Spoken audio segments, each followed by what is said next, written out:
महाराष्ट्रातील वीज दर अन्य राज्यांपेक्षा आता स्वस्त होणार आहे। मुख्यमंत्री देवेंद्र फडणवीसांनी विधान परिषदेत याबाबतची माहिती दिली आहे। विजेची खरेदी मेरिट ऑर्डर डिस्पॅच पद्धतीने आता केली जाणार आहे, त्यामुळे खासगी कंपन्यांकडून स्वस्त दरात वीज खरेदी होणार असल्याचं मुख्यमंत्र्यांनी सांगितलंय।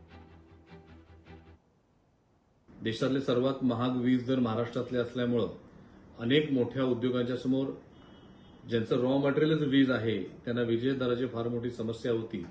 काल राज्याचे मुख्यमंत्री देवेंद्र फडणवीस यांनी घरगुती वीज ग्राहकांच्या बरोबरच औद्योगिक वीज ग्राहकांचे दर सुद्धा कमी करण्याची घोषणा केली। महाराष्ट्राच्या उद्योग व्यापार क्षेत्राची शिखर संस्था असलेल्या Maharashtra chamber of commerce and इंडस्ट्रीचा अध्यक्ष या नात्याने मी आदरणीय देवेंद्रजींच्या या घोषणेचं मनापासून स्वागत करतो।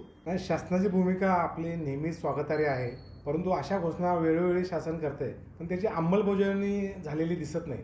आज महाराष्ट्र एक अग्रेसर राष्ट्र आहे, पण उद्योगात तुम्ही बघितला तमिळनाडू गुजरात हे लोक पुढे गेलेले आहेत, कारण विजेचे दर तिकडे फारच कमी आहेत। तर त्या तुलनेने महाराष्ट्रात हे दर जास्त आहेत। अर्थात महाराष्ट्रात वीज पुरवठा सतत असतो, खंडित होत नाही, सलग वीज मिळते, ही एक चांगली बाब आहे। महावितरणने फार चांगला सपोर्ट आहे, पण दर जर कमी झाले तर नक्कीच उद्योग वाढीला चालना मिळेल आणि आम्ही चांगल्या प्रकारे काम करू शकू।